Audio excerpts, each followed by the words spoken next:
The tracking dog abruptly halted at the forest's boundary, his fur bristling and a low growl emanating from his chest.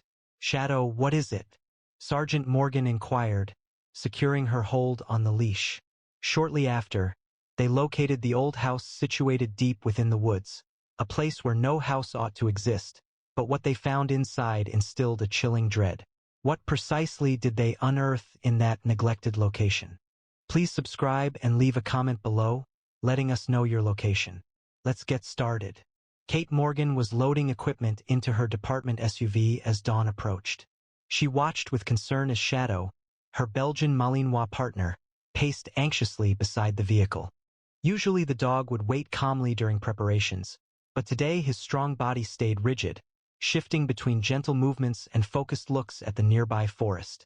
At 34, Sergeant Morgan had become Pinewood County's leading search expert.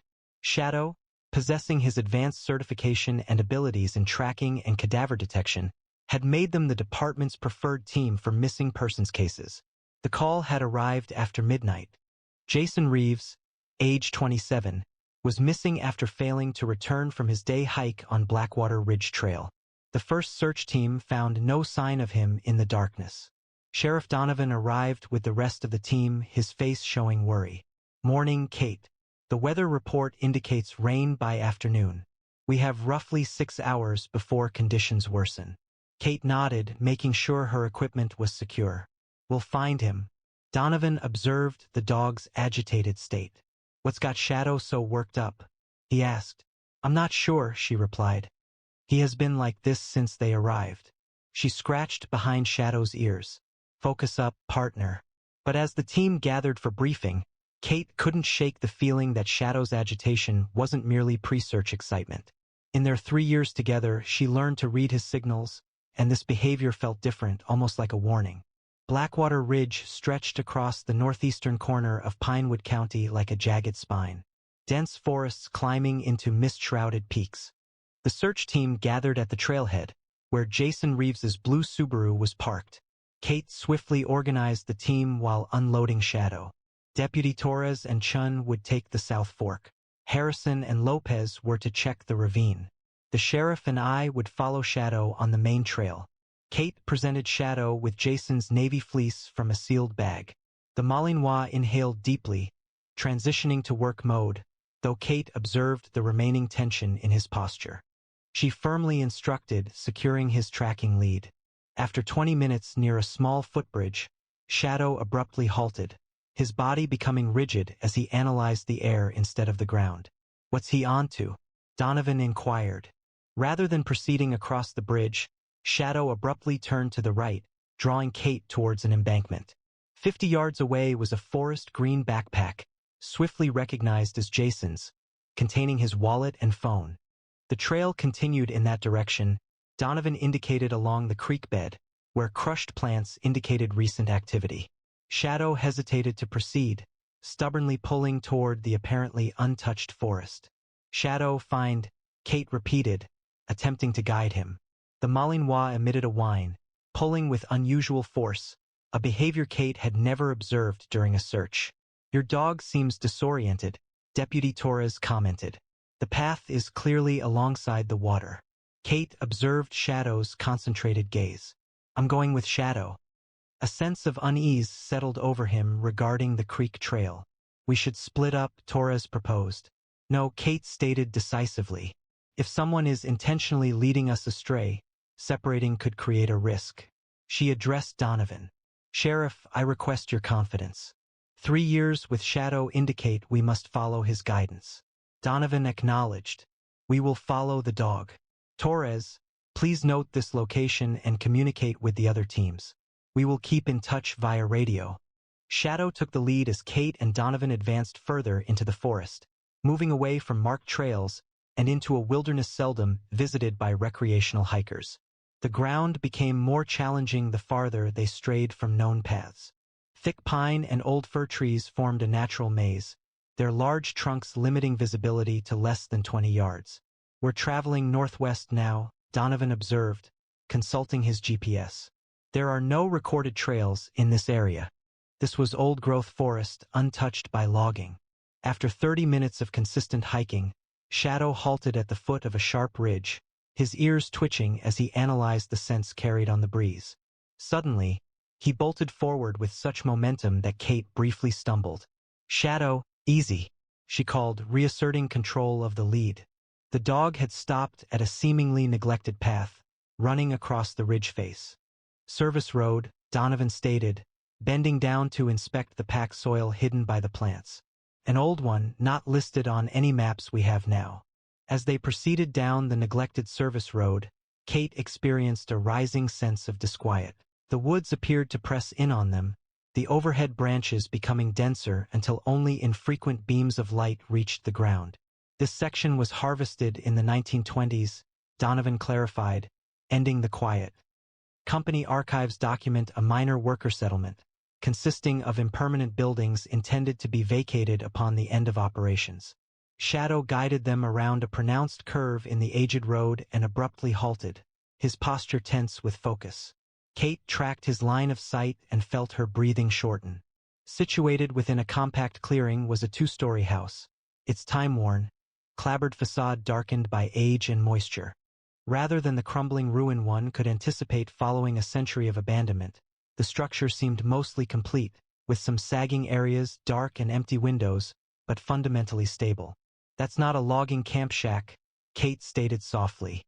"No," Donovan concurred, his hand moving naturally to his sidearm. "That's someone's homestead, and it shouldn't be here." The house stood before them, its aged exterior showing the marks of many seasons. As she approached, Kate observed details previously hidden from afar. Intricate Victorian-style trim around the eaves, though much of it was decayed, and vestiges of what had undoubtedly been a graceful wraparound porch, now partially collapsed at one corner. "Sheriff's Department," she announced. "We are conducting a search for a missing hiker. Anyone inside, please identify yourself." Only silence responded. The forest sounds appeared subdued around the property, fostering an unsettling quiet that prickled the skin on Kate's arms.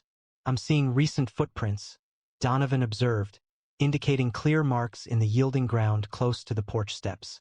"Multiple sets, some arriving, some departing." Kate bent down to study a well-defined print. "This matches the tread pattern from Jason's hiking boots, based on the girlfriend's description. He was certainly here." Adhering to the established procedures for entering potentially occupied buildings during search operations, Donovan drew his service weapon, maintaining a safe downward-pointing position. He repeated, "Sheriff's Department. We are entering to search the premises." The front door emitted a concerning creak as Donovan pushed it open. The interior was dimly lit, the scant daylight that penetrated through the cloudy, undamaged windows illuminated a foyer characterized by peeling wallpaper and a dust-covered wooden floor. Remarkably, the furniture was still present. A discolored mirror leaned askew on one wall, and a former elegant side table sat beneath it, its surface covered in debris. The air inside was chilly and damp, carrying the stale odor of prolonged desertion combined with something else, something less definable, something more recent. Shadow moved carefully into the foyer, his nose working constantly, head turning to register each room extending from the central space. Deviating from his typical approach, he appeared hesitant to move forward, remaining uncommonly near Kate. "Living room clear," Donovan stated, inspecting the initial doorway on their right. The connected dining room and kitchen also displayed indications of emptiness, although nothing presented an immediate cause for worry, simply decades of dust, dislodged plaster, and the minor remnants left by wildlife seeking refuge. Kate noticed someone had been present, observing the kitchen table's relatively clean spots where dust had been recently moved, and noting an empty modern water bottle in one corner. Their attention then shifted to a door located beneath the main staircase, which is when Shadow's demeanor changed significantly. The Malinois halted suddenly, his body becoming rigid as he focused on the closed door. A low growl emanated from his throat. "Basement access," Donovan stated softly. Kate observed a detail overlooked during their first search. Tiny symbols were etched into the door frame, abstract designs that seemed intentional, not mere random damage. Comparable markings were present on the floor at the threshold, subtle lines scratched into the aged wood. "These are new," she stated, bending down to inspect them, and they're all around the door, almost as if, like a boundary or a warning, Donovan concluded. Shadow's growl intensified, his gaze firmly fixed on the basement door. Throughout 3 years of searches, building clearances, and tracking operations, Kate had never witnessed her partner exhibit such intense apprehension. Kate encountered Shadow during a difficult period in her career. Following 8 years in military police, including 2 deployments to Afghanistan, she joined the Pinewood County Sheriff's Department, anticipating a less demanding role. Her initial 2 years of service concluded with a tragic, unsuccessful attempt to locate a 4-year-old who had strayed from a campsite. The child's remains were discovered several days later, just half a mile from an area that had already been searched. This experience significantly damaged her self-assurance. Sheriff Donovan encouraged her to focus on growth instead of withdrawing, and he offered her a K-9 unit application. During training, she encountered a lean Belgian Malinois. The dog's evaluation noted high intelligence but difficulty in management, along with exceptional search aptitude and inconsistent responses to commands. The trainer stated that Shadow's intensity made him unsuitable for most handlers. Rescued from abuse at 10 months of age, the previous owner had employed harsh training techniques, essentially torture. Their partnership started with challenges. A significant turning point occurred during a night exercise when Kate fell and sustained a head injury. Instead of returning to base as instructed, Shadow remained with her throughout the night, subsequently leading her along the simplest route back, accommodating her uneven steps. Now, gazing at the basement door with its unusual markings, Kate remembered Fletcher's advice about heeding a dog's instincts even when the reason wasn't clear. Shadow wasn't simply providing an alert, he was conveying a particular message regarding what lay beyond that entrance. "I'm going to trust my partner," she told Donovan, placing her hand reassuringly on Shadow's back. "If he thinks there's something important down there, we need to find out what it is." The basement door resisted initially, then yielded with a groan of protesting hinges. Stale air surged upward, carrying the distinct mineral scent of underground spaces mixed with something less identifiable, a sharp, almost metallic undertone that made Kate's nose wrinkle. Donovan observed a temperature drop as noticeably colder air surrounded them. "Feels like 15 degrees cooler down there," he remarked. A narrow, wooden staircase led down into darkness. Kate turned on her tactical flashlight, the beam illuminating a dirt floor roughly 8 feet below. Shadow remained alert, but didn't show any eagerness to descend. This was unusual for a dog typically keen to lead the way during searches. The basement proved more expansive than Kate anticipated, stretching under the complete area of the house. Stone foundation walls upheld the structure above, with hand-hewn wooden pillars offering extra support at consistent intervals. In contrast to the comparatively undisturbed upper floor, the basement displayed indications of more recent use. "Someone has been using this space," Kate noted, aiming her light beam toward a contemporary camping lantern positioned on a weathered wooden crate. Close by, a sleeping bag was carefully rolled beside a small backpack. "Search team, this is Donovan," the sheriff spoke into his radio.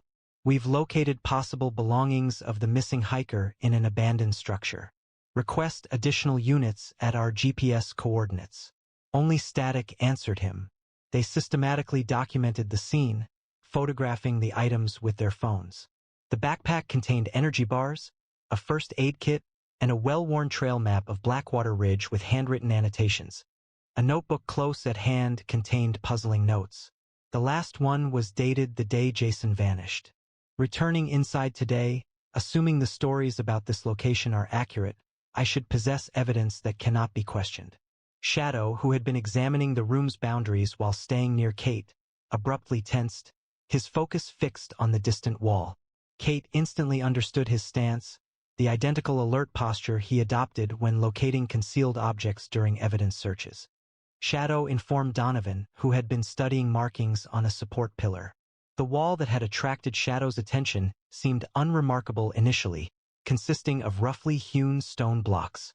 However, as Kate drew nearer, her flashlight illuminated slight variations in the mortar arrangement approximately halfway along its length. Working together, they scrutinized the wall section meticulously, ultimately finding a skillfully hidden device, a jutting stone that, when pushed in, disengaged a latch. Accompanied by a soft scraping noise, a portion of the wall, roughly 3 feet in width, swung inward, exposing a narrow passage on the other side. This passage led to a circular room, approximately 15 feet in diameter, with a floor of fitted stone slabs. The walls displayed faded inscriptions, unknown script, and elaborate geometric designs. A stone table, appearing like an altar and bearing a dark stain, was positioned in the center. 7 candles formed a perfect circle around it, 3 of which had recently been lit, showing soft wax. The items placed on the altar were particularly unsettling: a driver's license, watch, and cell phone Kate recognized from the missing person report. These were Jason's belongings, and she documented them with photographs, careful not to move anything. The question remained, where was he? Shadow's anxiety became apparent as he moved around the room. He moved toward the altar, then retreated, conflicted by his investigative training and an intense feeling of reluctance. Kate's flashlight wavered, then noticeably weakened. Donovan's did the same. A subtle hum resonated from the walls, intensifying until Kate felt it vibrating within her. The temperature dropped sharply, their exhaled breath appearing as frosty vapor. Shadow's actions changed significantly. He settled against Kate's legs, forming a protective posture, his gaze directed at an empty corner, his fur bristling. Rather than his usual forceful barking when facing danger, he remained quietly watchful. "We must leave," Kate stated, relying on Shadow's judgment. Immediately, as they moved back, Kate's weakening light revealed one last detail: a recently inscribed name etched into the altar's edge. Beneath those others faded with time: Jason Reeves. Upon exiting the concealed room, Donovan attempted to use his radio, but it only produced the same peculiar static. Kate examined her phone. There was no signal, and the battery had dropped from 85% to 17% during their short time in the basement. A gentle thud from the level above halted them at the foot of the staircase, followed by the clear sound of footsteps on aging, creaking floorboards. "Someone's up there," Kate murmured, drawing her sidearm. The missing hiker could be this person. The main floor seemed unoccupied as they carefully exited the basement. Daylight had faded considerably. Checking her watch, she realized they had been inside for fewer than 40 minutes, but the light suggested late afternoon, not midday. Shadow suddenly became alert, his focus drawn to a small secretary desk in the corner that they hadn't previously inspected closely. The roll top of the desk had been opened, showing a stack of leather-bound journals almost neatly arranged inside. The topmost volume lay open, its pages filled with handwritten text that seemed surprisingly new compared to the old paper. Kate studied the open page, feeling a sudden chill unrelated to the basement's dampness. The writing detailed names and dates of people who've disappeared in these woods. The journal entries originated in 1893 and were written at inconsistent intervals throughout the years. Certain names were accompanied by supplemental information, including ages, occupations, and details regarding disappearances. Kate identified several entries referencing unsolved missing persons cases she had become familiar with after joining the department. Particularly unsettling was the last entry, concerning Jason Reeves, which bore yesterday's date and a specific time. 3:17 p.m. Shadow abruptly growled, turning to confront the doorway. Moments passed, then a significant crash echoed from the upper floor, indicating furniture was being knocked over or displaced. "Sheriff's Department," Donovan announced, approaching the foot of the central staircase. "Identify yourself immediately." Only silence responded, accompanied by another crash, this time directly above them. Plaster dust drifted down from the ceiling. The staircase creaked under their cautious ascent, weapons drawn. The upper hallway split into 4 rooms, the doors showing different levels of damage. Shadow guided them toward the closest entrance, his carefulness apparent in each measured step.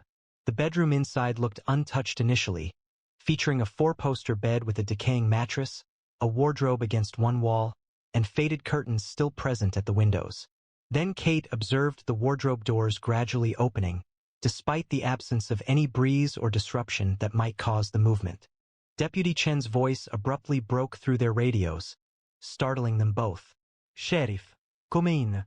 We've been trying to reach you for over an hour. Donovan pressed his transmit button.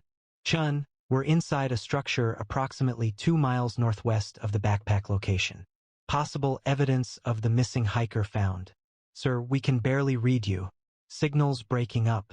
Do you need assistance? Affirmative. Track our GPS coordinates. Approach with caution. Kate went to the window, hoping to spot the approaching search team from afar. However, she stopped, stunned by the scene before her. The area around the house appeared altered. The forest seemed nearer, thicker, the trees leaning inward, as if the woods had somehow moved closer while they were inside. A floorboard groaned behind them, though neither had shifted. Shadow turned toward the noise, positioning himself between Kate and the vacant corner of the room. The temperature plummeted rapidly, their breath visible in the suddenly frigid air. As if to emphasize her statement, a door slammed somewhere down the hallway. Then another.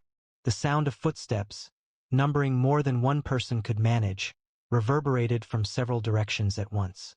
We retreated the way we had come, Donovan decided, moving toward the bedroom door, only to discover it was closed, despite neither of them having touched it. Kate grasped the doorknob, finding it intensely cold. The door rotated without obstruction, yet remained unyielding, as if a significant force held it back from the hallway. Donovan proposed examining the window, and immediately moved towards it. The old frame initially resisted his attempt to lift the sash, but then yielded with a scattering of paint chips and debris. A blast of cold rain rushed in, bringing with it the fragrance of damp soil and pine. Shadow's growl intensified, his attention still directed towards the apparently vacant corner of the room. Kate had grown accustomed to relying on her partner's instincts, especially when they sensed threats she couldn't identify. Whatever was in that corner registered as dangerous to the Malinois. Kate secured her sidearm and proceeded cautiously as a forceful impact rattled the bedroom door. The old wood fractured but remained intact. A second impact splintered the frame along one side. The fall to the ground outside was roughly 12 feet, negotiable but potentially hazardous. Kate descended from the sill, using her hands to lower herself and minimize the drop to the muddy earth below. She landed unevenly but sustained no injuries, quickly arranging herself to be in shadow. Donovan raised the Malinois, who appeared remarkably compliant with the handling, reinforcing Kate's sense that the dog detected significant danger within.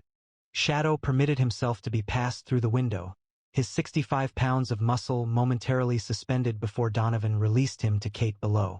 Another crash originated from inside the bedroom, followed by Donovan's startled shout.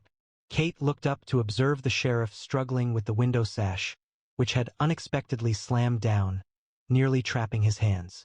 "Something's got it," he called, straining against the seemingly immovable window.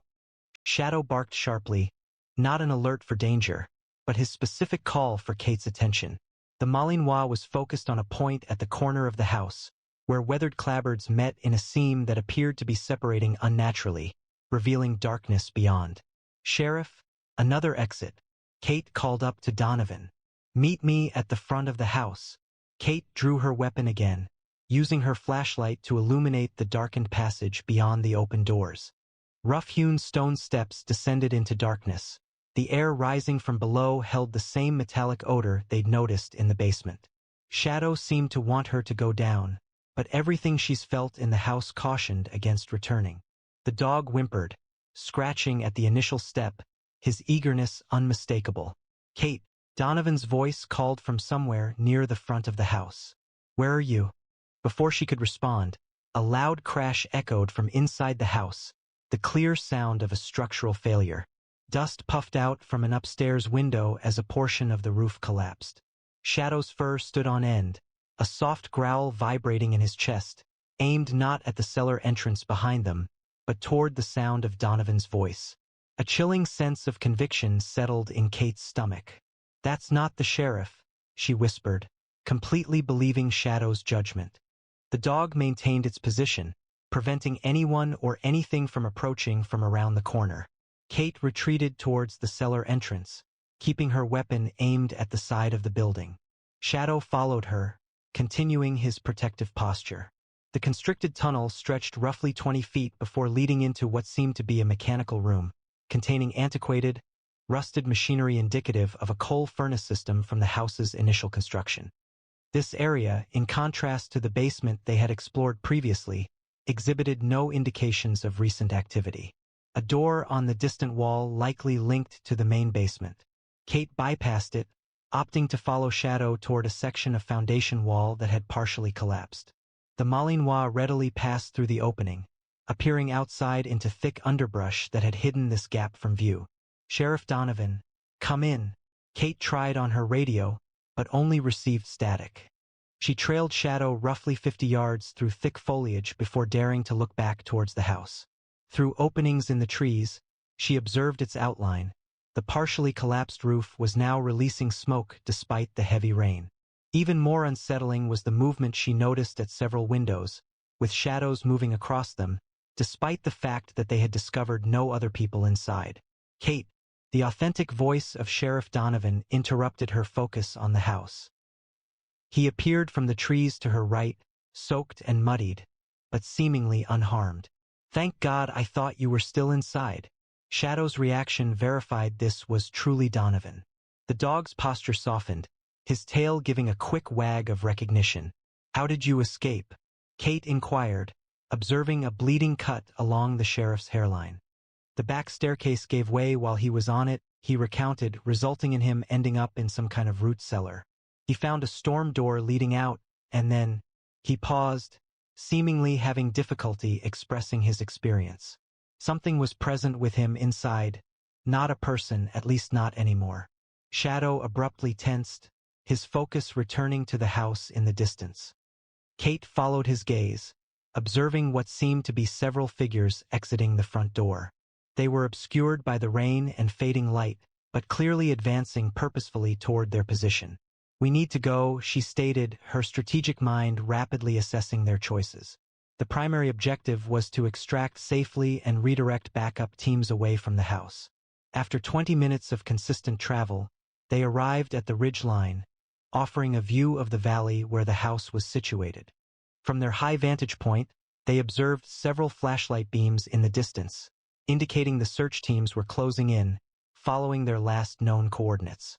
"We need to stop them before they reach the house," Donovan stated, attempting his radio once more. This time, Deputy Torres responded clearly. "Sheriff, we've been trying to reach you for hours." "Listen carefully," Donovan replied. "Do not approach the structure at these coordinates. I repeat, do not approach. We are maneuvering to block your team's advance from the ridge line north of your current location." Within an hour, they had successfully met up with the search teams and created a security zone half a mile from the house. As full darkness enveloped the forest, the decision was reached to pause operations until morning. The missing hiker, Jason Reeves, was still not found. A flickering light appeared through the trees, not a consistent beam from a flashlight, but the shifting appearance of flames. The house, despite the pouring rain, was now completely consumed by fire, the glow still visible from their location. 1 month later, Kate's office wall showcased an expanding array of photographs, maps, and notes linked by red string, representing her personal inquiry. Jason Reeves remained listed as missing with no new information. The formal search continued for 2 weeks, involving numerous agencies, cadaver dogs, and ground-penetrating radar covering 10 square miles. The search yielded no results, no body was discovered, nor any further evidence besides the peculiar house that had burned completely to its foundation before firefighters arrived. Kate attached a newspaper clipping from 1922 to her board, detailing the destruction of Old Blackwater House in a fire that claimed the lives of 7 members of the Thorne family. The article mentioned local beliefs that the property had been plagued by misfortune since it was built. Her phone rang. "Morgan, this is Torres. Regarding the research you asked for, 16 disappearances have been recorded within a 5-mile radius of Blackwater Ridge, a number 3 times higher than what's typically seen in comparable wilderness areas. Any patterns?" Kate inquired. "The disappearances tend to occur in clusters of 3 or 4 individuals within a few months, followed by years of no further incidents. Has anyone ever been located?" "Only one person. A Forest Service worker was discovered wandering along Highway 16 3 months later in 1978. He had no recollection of his whereabouts and was malnourished, but sustained no other injuries. Following the phone call, Kate added the details to her board while Shadow stood beside her, his gaze fixed on the photograph of the house foundation. "What did you perceive there?" she inquired softly. Shadow immediately growled, his focus directed at the window where darkness now filled the view. Kate observed a fleeting movement in the tree line, the shadows seeming distorted. She swiftly lowered the blinds, spotting a manila envelope on the exterior windowsill, a package that couldn't be reached without a ladder from her second-floor office. A single photograph lay within, showing Jason Reeves positioned in front of the undamaged Blackwater house, his expression unreadable, bearing a timestamp 3 days following their investigation. Written on the reverse in elegant handwriting was the phrase, "The house always returns.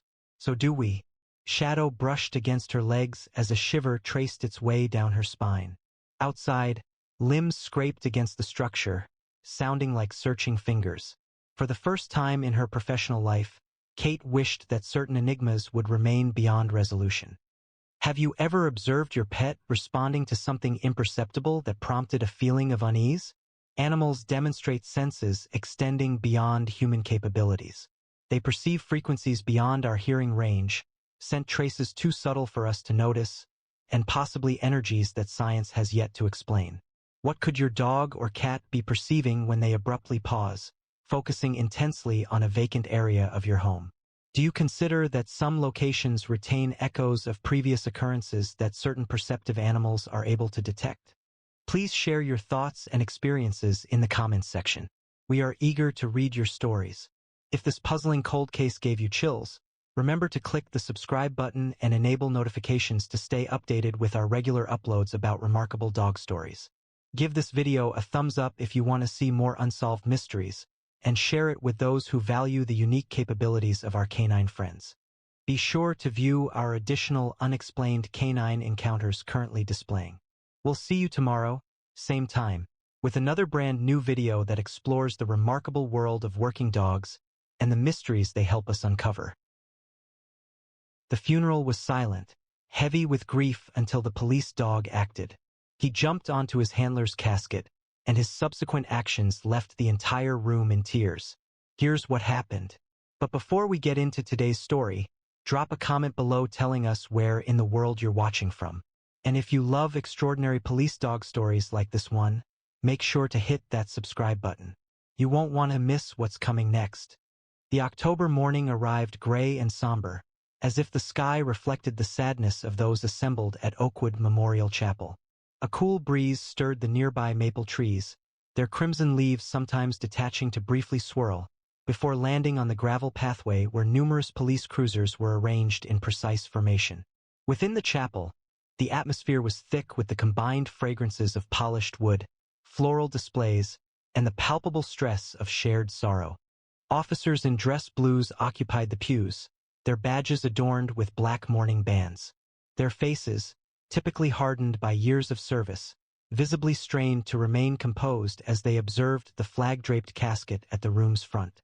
Officer Michael Mike Reeves, 34 years old and an 8-year veteran of the Riverside Police Department, a recipient of 2 commendations for bravery, rested silently within the wooden box.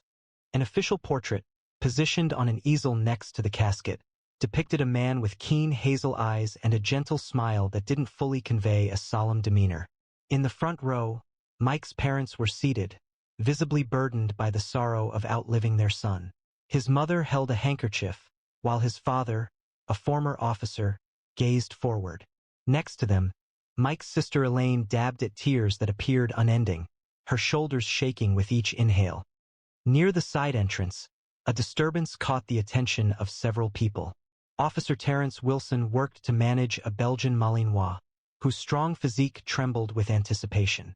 The dog's golden-brown eyes moved quickly around the chapel, examining every face and every area, as if looking for someone expected to be present. "Easy, Ranger," Wilson said softly, tightening his hold on the leash as the dog made a low, mournful sound. Ranger had been Mike's partner for 4 years. Working as a team, they had located missing children, arrested dangerous suspects, and uncovered hidden contraband that could have gone unnoticed. They were the K-9 unit's most accomplished team. Now Ranger's ears twitched, his nose working intensely, showing uncertainty in his posture. 4 years prior, Officer Mike Reeves had been in the impersonal hallway of the regional K-9 training center, anxiously straightening his uniform collar. Following 6 years of patrol work, he received approval for the K-9 unit, a goal he'd held since his academy days. The training sergeant, a stern woman named Martinez with 20 years of experience visible on her face, guided him towards the kennels. She cautioned him, her keys making noise as they walked, not to become too attached too quickly. He would work with 3 prospects before final assignments were made. Some partnerships succeed, others fail. The dog's choice is as important as your own. A lively atmosphere filled the kennel area. German Shepherds, Belgian Malinois, and Dutch Shepherds were watchful in their enclosures. Martinez paused at the 3rd kennel, where a tan Malinois with distinctive facial markings stood rigidly at attention, amber eyes following every movement. This is Ranger, 18 months old, imported from a European working line, Martinez said, observing Mike's reaction. He has a high drive, high intelligence, and could be too intense for some handlers. A prior candidate found him unmanageable, describing him as too intense. Mike lowered himself to the dog's level, keeping eye contact. Typically, police dogs displayed immediate enthusiasm or aggression upon approach, but Ranger was an exception. He stayed perfectly still, evaluating Mike with a disconcerting intensity, as if peering directly through him. "Hey there, partner," Mike said gently. At those words, a slight alteration appeared in Ranger's stance. A minor change that only Martinez detected, his eyebrows lifting a little. The dog moved toward the kennel gate with careful steps, paused once to sniff at Mike's offered hand, then settled, holding eye contact. "Well," Martinez said, "that's certainly not what I expected." The bond was instant, though neither person nor dog could articulate it. When they started training together the following day, the other handlers observed in amazement as Ranger seemed to predict Mike's instructions almost before he voiced them. By the 3rd week, Martinez discontinued the rotations, formally assigning pairs. Their initial significant challenge arose 6 months later, a missing 10-year-old child in Oakwood Park. The search had been ongoing for hours, with numerous agencies searching the thick woodland as night fell and temperatures decreased. Mike observed Ranger assessing the scene, tracking a scent trail that other canines had overlooked. "He's detected something," Mike transmitted to the command post. "We are proceeding east towards the creek bed." Rain had begun to fall, washing away scent particles, but Ranger never hesitated. He led Mike through thickets and over fallen trees until they found the boy, huddled beneath an overhanging embankment, hypothermic but alive. Their partnership extended beyond statistics. Mike had remained single, his apartment becoming their shared domain. Morning runs continued regardless of weather. Evenings were spent reinforcing training exercises that had become more like games, their lives completely intertwined. Mike's parents had thoughtfully provided Ranger with a Christmas stocking, acknowledging him as part of the family. The 911 call was received at 2:34 a.m. on Thursday, reporting a domestic disturbance on Elm Street, a residential area of modest single-family homes. Dispatch records indicated this was the 3rd call originating from that address within the past 2 months, with prior incidents resolved without any arrests. Officer Chun was already en route, requesting additional support as per standard protocol. K-9-7 was ready to assist, as Mike had radioed, with Ranger alert in the specialized compartment behind him. Acknowledged K-9-7. The report indicated a male subject, possibly armed, with children present in the home.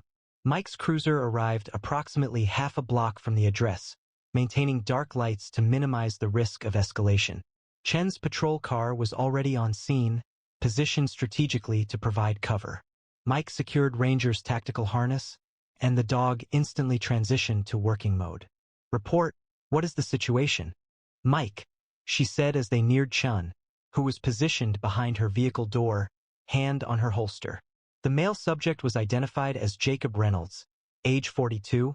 His wife had initiated the call, stating he had been consuming alcohol and had begun threatening her with a handgun when she announced her intention to leave him.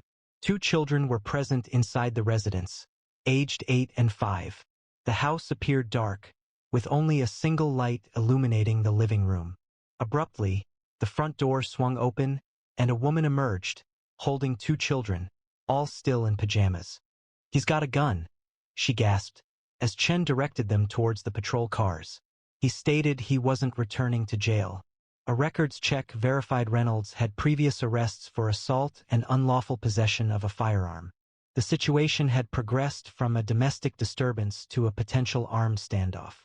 Reinforcements were on the way, estimated time of arrival 4 minutes. Dispatch updated, SWAT alerted but assembling. "We might not have 4 minutes," Mike responded, observing movement at the window. The subject appeared increasingly agitated. Additional patrol units arrived, officers taking positions around the perimeter. Mike released Ranger's leash, giving him a hand signal to stay close, a command that would keep the dog within 3 feet without restricting his movement. They proceeded to the side of the house, utilizing shadows for cover. "Got a visual," Mike reported quietly into his shoulder. Mike's subject in living room, confirmed armed, handgun in right hand, appears highly agitated. Captain Walsh's voice crackled over the radio. "Hold positions." Ostage négociateur en route. Reynolds, however, disregarded the order. The front door exploded inward. A figure appeared against the light within, weapon raised. "Stay back," he yelled, swinging the gun haphazardly between officers. Reynolds discharged a stray shot that struck Chen's patrol car. Officers retreated behind cover, issuing verbal instructions but refraining from firing due to the family's location behind vehicles. Reynolds moved down the front steps. One now pointed directly at the group, including his wife and children.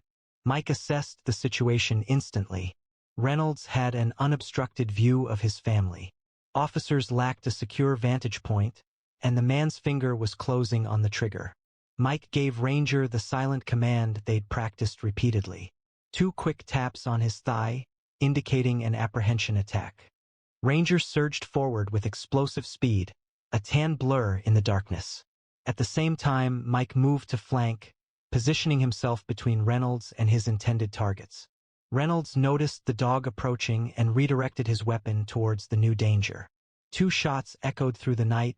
Ranger connected with Reynolds' arm, the expertly trained bite causing the man to drop his weapon.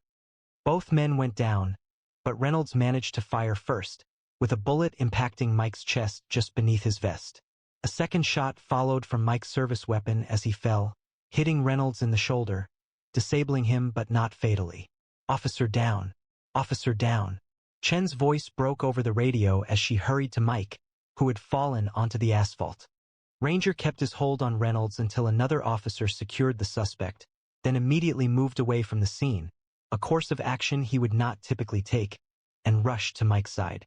The dog whined, pawing at his partner's chest where blood was quickly spreading across his uniform. "Stay with me, Reeves," Chen urged, applying pressure to the wound. "Bus is 2 minutes out." Mike's breathing came in shallow gasps, his eyes finding Ranger's. He whispered, "Good boy," lifting a shaking hand to touch the dog's head. "Best partner ever." Ranger lay down beside him, pressing his body against Mike's side as paramedics arrived. They worked frantically, loading Mike into the ambulance, but the bullet had struck at an angle that sent it beneath the protective vest, severing a major artery. Officer Michael Reeves was pronounced dead at Riverside Memorial Hospital at 3:28 a.m. While emergency personnel desperately attempted resuscitation, Ranger stayed in the emergency room hallway, with Officer Wilson holding his leash. The dog's eyes remained fixed on the trauma bay doors. When the doctor finally came out, shaking his head, Ranger appeared to comprehend before any words were spoken. His body drooped, the confident stance faltering as a howl began, a sound so intense, so resembling human sorrow, that seasoned emergency staff averted their gaze. Inside the chapel, the funeral service had commenced. Chief Roberts moved to the podium, his usual strong demeanor tempered by sorrow. Officer Michael Reeves represented the epitome of what it means to serve in the badge. He began to speak, his resonant voice firm despite the emotion evident in his eyes. During his 8 years of service, he demonstrated consistent courage, compassion, and dedication to this community. Nearby, Ranger's restlessness grew. Wilson held the leash securely, yet the dog's attention remained fixed, focused on the casket where his partner rested. The chief noted that Mike's devotion to his canine partner, Ranger, had forged one of the most successful teams in our department. Together, they were credited with over 200 successful operations, saving countless lives and enhancing the safety of our community. Mike's mother wept softly, comforted by her husband's embrace. His sister Elaine remained stiffly beside them, sometimes touching the canine unit pin Mike had given her last Christmas. Captain Walsh then stepped to the podium, recounting a memory of Mike's first day on patrol. He arrived 30 minutes early, his uniform so impeccably pressed it appeared it could have cut paper. Walsh remembered, prompting a few sorrowful smiles. When I inquired about his promptness, he stated, "My dad always told me if you're on time, you're already late." Mike consistently exceeded expectations. As personal recollections transitioned into the official ceremony, Ranger displayed increasing signs of distress. The dog breathed rapidly, adjusting his posture, and kept his gaze fixed on the casket. Wilson worked to manage the situation, understanding the importance of the moment, yet obligated to ensure order throughout the service. The department chaplain commenced the religious segment of the service, his words of comfort seeming inadequate given the sight of a flag-draped casket and a room filled with grief. Though Officer Reeves walks through the valley of the shadow of death, he fears no evil, the chaplain stated.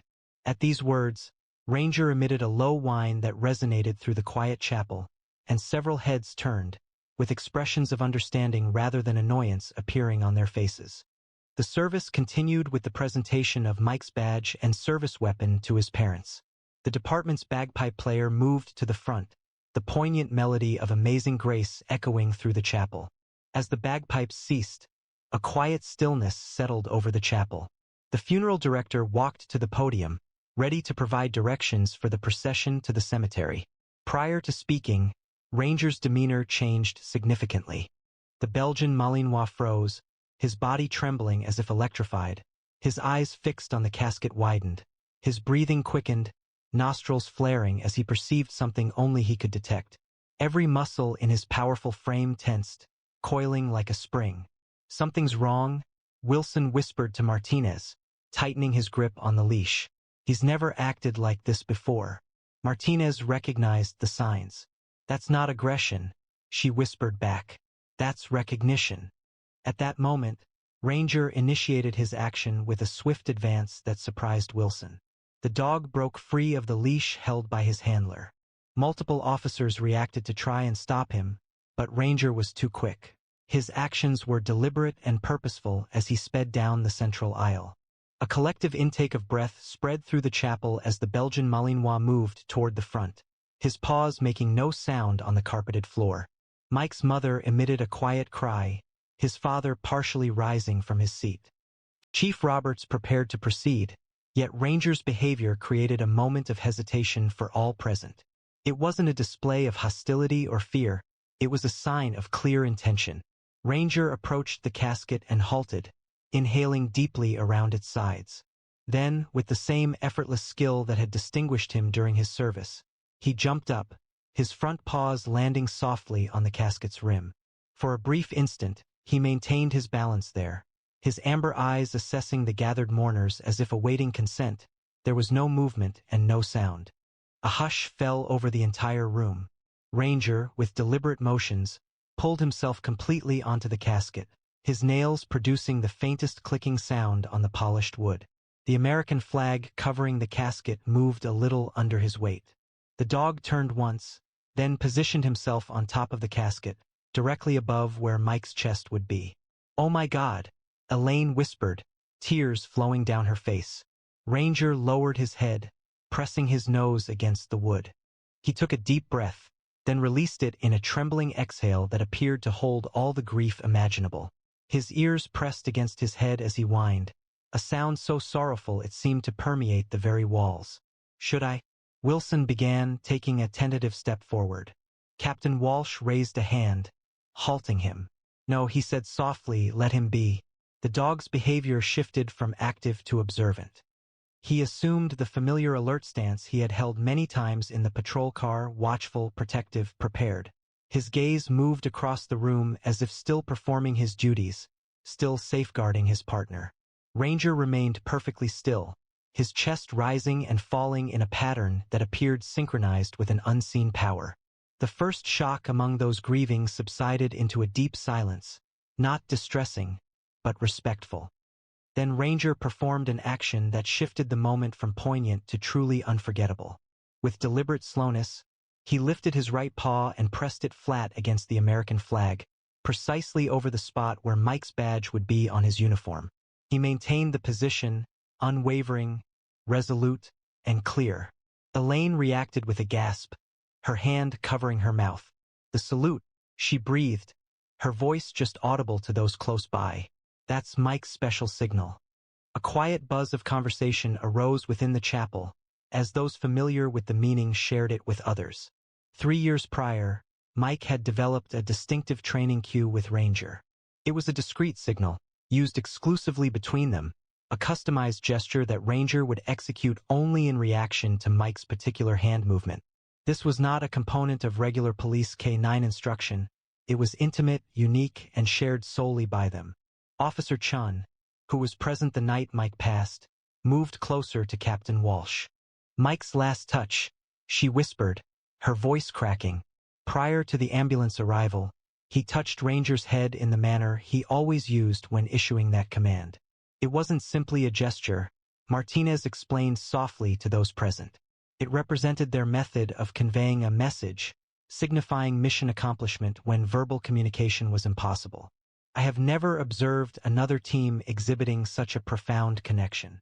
As Ranger held the salute, his gaze remained steady and observant, as if anticipating additional direction. A profound quiet settled over the chapel, punctuated only by quiet weeping from Mike's family. Mike's father rose abruptly, his action capturing everyone's attention. The former officer moved toward the casket deliberately, maintaining a dignified posture despite the sadness visible on his face. He halted near Ranger, standing respectfully without touching the dog. Then, with careful control, he performed a formal police salute. "Mission accomplished, son," he said, his voice thick with feeling but audible in the still room. One by one, each uniformed officer in the chapel stood and repeated the gesture, a multitude of salutes recognizing not only their deceased comrade, but the connection they were observing. Even civilian mourners rose, palms on their chests, accepting something beyond common comprehension. Ranger maintained his posture for a few more seconds, then gradually lowered his paw. He adjusted his position near the casket, turning to look at Mike's father. The dog's ears rose, his keen eyes observing the man's face. "He was so proud to be your partner," Mike's father said to Ranger, his voice a quiet murmur. "Every day he told us how fortunate he was to have you." The chaplain, who had been observing with evident feeling, moved forward once more. "In 20 years of service to the department," he said, speaking to those present, "I have conducted far too many ceremonies like this one. I have never seen such a demonstration of the connection between an officer and his canine partner." He paused, regaining his composure. "It seems there are relationships in this world that even death cannot break." The chaplain's words appeared to fill the chapel, offering solace where it had seemed impossible just before. Mike's mother, who had been almost devastated, stood a little straighter, her gaze fixed on Ranger. Mike frequently claimed the dog understood everything, she stated, in a voice audible to those around. He asserted Ranger could occasionally read his mind. She wiped her eyes with a handkerchief. "I believed he was overstating things." Chief Roberts approached the podium once more, his own demeanor noticeably strained. "I believe we should modify our proceedings," he remarked, glancing at the funeral director. "It seems Ranger will be with his partner for the rest of the service." Throughout the service, Ranger stayed on the casket, a quiet protector watching over his companion. The funeral director, showing impressive flexibility, modified the arrangements to accommodate the dog. The customary pallbearers were in place, though questions remained regarding the concluding procession. "We need to proceed to the cemetery shortly," the director said to Captain Walsh. Walsh responded with a nod, then moved towards the casket with deliberate steps. Ranger spoke softly, mirroring the tone he had often heard Mike use. "We need to take Mike now." The dog's ears twitched at the familiar name, his amber eyes following Walsh's movements. He remained still, shifting his weight and settling more firmly atop the American flag. Mike's sister, Elaine, rose from her seat, dabbing her eyes with a crumpled tissue. She walked towards the casket, her steps unsteady but resolute. She had observed the strong connection between her brother and his canine partner from the very beginning. She recalled numerous family dinners where Ranger sat at Mike's feet, and holidays where the dog received gifts alongside everyone else. "Ranger," she said softly, extending her hand palm up, mirroring the gesture she had seen Mike use many times. "It's okay, boy." The Belgian Malinois' attention turned to her, his nostrils flaring slightly as he analyzed her scent. The scent was close enough to Mike's to be recognized as belonging to his family. His ears moved forward, his head tilting as if assessing the situation. "Mike would be so proud of you," she said, her voice cracking. "You were the best partner he could have wished for, the best friend." Something in her words, or perhaps her tone, appeared to connect with the dog. Ranger looked from Elaine to the casket below him, then back to her. A quiet whine came from his throat. It wasn't a sound of distress now, but of inquiry. "I know," she murmured. "I miss him too." With extreme gentleness, she placed her hand on the dog's back. Ranger tensed briefly, then relaxed into the touch. Elaine stroked his fur, mirroring the way she'd seen her brother do after their shifts together. "We need to take Mike to his resting place now," she explained, speaking as if the dog understood every word. Perhaps he did. "Will you help us do that?" The chapel remained utterly silent, with everyone holding their breath as they observed this private moment. Ranger regarded Elaine for a considerable time, then rose slowly and deliberately. His movements were measured and respectful, ensuring his stability on the casket's curved top. For a brief moment he stood rigidly, resembling a dog in peak condition. Then, with a grace that moved many to tears, he descended from the casket, stepping gently onto the carpeted floor near Elaine. Wilson moved forward with the leash, but Elaine halted him with a raised hand. "Let him walk with us," she said, "with no restrictions." Mike would have wanted it. Chief Roberts gave his consent, and Wilson moved aside. The pallbearers arranged themselves, raising the casket with coordinated precision. As the solemn procession began its descent down the central aisle, Ranger stepped alongside the casket, positioned at heel, precisely where he would have walked beside Mike during patrols. Outside, the autumn air held the fragrance of rain in the distance. The hearse door closed with a quiet finality, sealing the last chapter. Ranger watched, a flicker of confusion returning to his stance. Wilson approached, anticipating the dog might need reassurance, but before he could offer the leash, Ranger acted. The Belgian Malinois walked purposefully to the police motorcycle that would lead the procession, Mike's motorcycle, now solemnly draped in ceremonial black bunting. Ranger settled beside it, adopting the familiar posture he'd used countless times when Mike was getting ready for their shift. Captain Walsh looked at the motorcycle officer who would be leading the procession. "Can you accommodate him?" The officer, who had previously worked with Mike and Ranger for years, responded immediately. "It would be an honor, sir." With care, the officer assisted Ranger into the specially adapted sidecar, designed for K-9 transport during parades and ceremonial events. The dog relaxed, his demeanor alert yet composed, as if accepting the situation. Upon arrival at the cemetery, the concluding ceremonies proceeded with military formality. The honor guard conveyed the casket to the gravesite, with Ranger following closely, still unrestrained but maintaining impeccable control. The chaplain offered concluding words of solace as the casket was placed. As the formal folding of the flag commenced, Ranger observed with unwavering attention, following each action. The carefully folded triangle was given to Mike's mother, who held it close. Next, the rifle salute occurred, 3 volleys that echoed through the autumn air. Ranger reacted slightly at the initial shots, but remained in position. By the 3rd volley, he remained perfectly still at attention, seemingly acknowledging the respect being shown. As the bugler played taps, the somber notes lingered in the air. Ranger advanced 3 steps.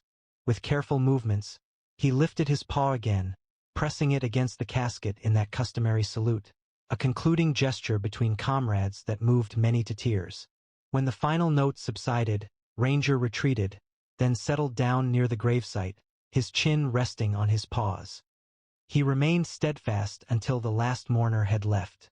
The cemetery gradually emptied, with mourners departing in small groups, many taking a moment to look back at the striking scene. A devoted dog kept watch near his partner's final resting place. Mike's family were the last to leave the gravesite. His father knelt beside Ranger, placing a calloused hand on the dog's back. "You'll always have a home with us, boy," he said, his voice thick with feeling. Mike would have wanted us to support one another at this time. The Belgian Malinois looked up at him, its amber eyes reflecting a depth of understanding that went beyond the boundaries of species. He shifted a little closer, acknowledging the bond, then turned his attention to the casket now being placed in the ground. Captain Walsh came forward, taking off his formal hat and holding it to his chest. He stated that the department had considered Ranger's future. Traditionally, canines are retired after their handlers pass away. Mike's mother looked up sharply. He was too young to retire. Too skilled. Walsh nodded. "That's what we believe as well. With your permission, Officer Wilson has volunteered to become Ranger's new handler. They already share a connection, and Wilson initially trained with Mike." Elaine wiped away fresh tears. Mike would agree. He often said Wilson was the only other officer Ranger seemed to truly listen to. As if in agreement with her words, Ranger stood, shaking his coat slightly. He glanced between the family members and Walsh, then purposefully moved to stand beside Wilson, who had come closer quietly. "I'll never replace Mike," Wilson said, his voice faltering. "I wouldn't attempt to, but I pledge to you and Ranger that I will respect their partnership in our work together." Ranger looked once more at the gravesite, his stance conveying a sense of finality, an acceptance that had not been visible previously. With deliberate movements, he turned and walked beside Wilson toward the waiting police vehicles. He did not look back. As any good officer would, he was moving forward, carrying the legacy of his fallen partner with him into whatever missions awaited. The bond between a canine officer and their handler exemplifies one of the most sincere partnerships in law enforcement, founded on absolute trust, steadfast loyalty, and a connection that transcends verbal communication. The final tribute given by Ranger serves as a poignant reminder that profound feelings are often conveyed through actions rather than words.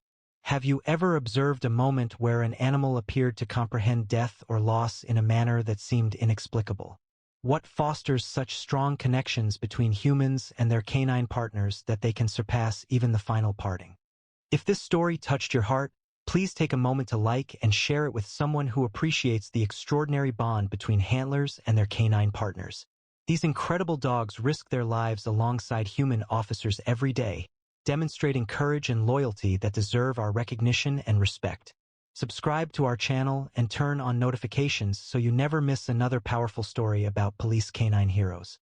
Our collection of true stories about dogs keeps expanding, with new videos added each week to display these extraordinary collaborations. Please view the suggested videos currently displayed for additional moving narratives that emphasize the steadfast commitment of police dogs nationwide. We will also see you again tomorrow at the same time with another fresh video.